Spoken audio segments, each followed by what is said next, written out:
Si te pregunto cuál es la diferencia entre una especie autóctona y una especie exótica, seguramente me lo dirías bien. Pero, ¿y si te pregunto la diferencia entre una especie autóctona y una especie endémica? ¿Y si te digo que no todas las especies exóticas son invasoras, pero que sí todas las especies invasoras son exóticas? Sí, lo sé, es un lío, por eso estoy yo aquí. Hola a todo el mundo, bienvenidos a este vídeo. Yo soy Ana o Anichiki si me buscáis por las redes sociales, y en este vídeo os voy a explicar de forma fácil estos conceptos que están tan entremezclados entre sí. Antes que nada te recuerdo que te puedes suscribir a mi canal para ver más vídeos sobre medio ambiente. Cuando termines este vídeo, ve y échale un vistazo. Bueno, vamos con el primer concepto, que son las especies autóctonas. La existente dentro de su área de distribución natural.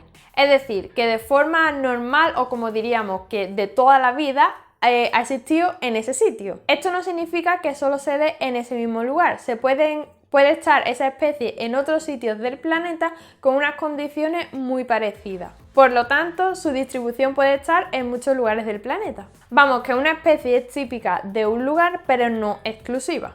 Por ejemplo, el oso pardo es una especie autóctona de la península ibérica, pero además vive en otros lugares como por ejemplo Canadá. Ese es el concepto de especie autóctona, que no hay que confundir con el concepto de especie endémica, que pertenece a un lugar concreto sin encontrarse en otras regiones del mundo. Es decir, que se ha desarrollado solo en unos lugares con unas condiciones determinadas y solo si se encuentra en ese sitio, no hay en otras regiones. Como por ejemplo el lince ibérico. Solo se encuentra en la península ibérica, por lo tanto es un endemismo de esta región. Esa especie no está en ningún otro sitio del mundo, y además de endémico, pues es autóctono porque su distribución natural es la península ibérica. Cuando más o menos ya hemos entendido qué es una especie autóctona y qué es una especie endémica, nos vamos a todo lo contrario. Las especies alóctonas o exóticas, que no pertenecen al lugar en el que se encuentra, que no son autóctonos de ese lugar y han sido introducidas por acción del hombre. Esa es su definición, ¿no? Y lo que viene a decir es que el sitio donde está esa especie no debería de estar ahí, y que por definición están ahí por acción del hombre. Ya sea queriendo o sin querer, el ser humano ha sido el vehículo de transmisión de este tipo de especies. Una cosa es ser una especie exótica y otra cosa distinta es ser una especie invasora, que tiene un comportamiento invasor y coloniza fácilmente lugares en donde no había estado nunca antes. Es importante hacer esta diferencia porque, aunque la gran mayoría de las especies invasoras sean consideradas exóticas porque no pertenecen al sitio que colonizan, no todas las especies exóticas llegan a ser invasoras.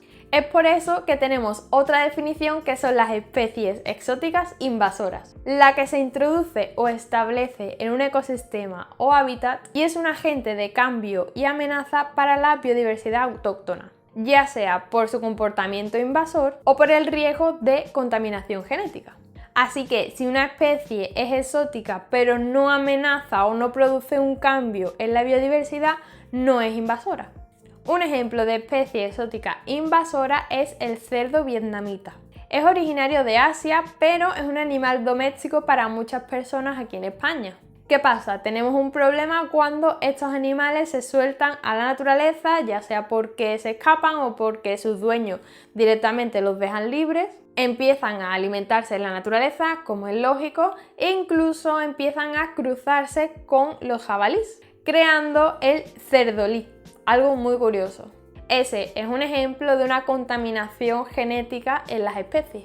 Y luego, para rizar más el rizo, tenemos las especies naturalizadas, que es una especie exótica introducida en un ecosistema con carácter permanente y de la que no existen indicios ni evidencias de que produce efectos significativos negativos en el lugar que habita, presentando además de esto un cierto interés social o económico.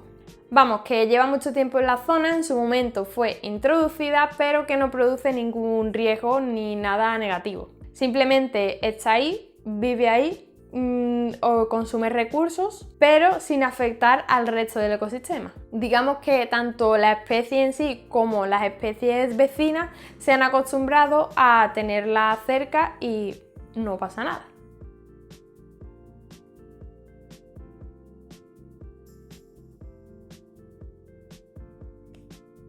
Y estos son los conceptos que podemos tener más confusión, yo también los tengo. Hay veces que es difícil determinar en qué posición poner a una especie. Por eso es importante saber cuál es su pasado, cuál es su presente, cómo está actualmente, para poder darle una denominación u otra.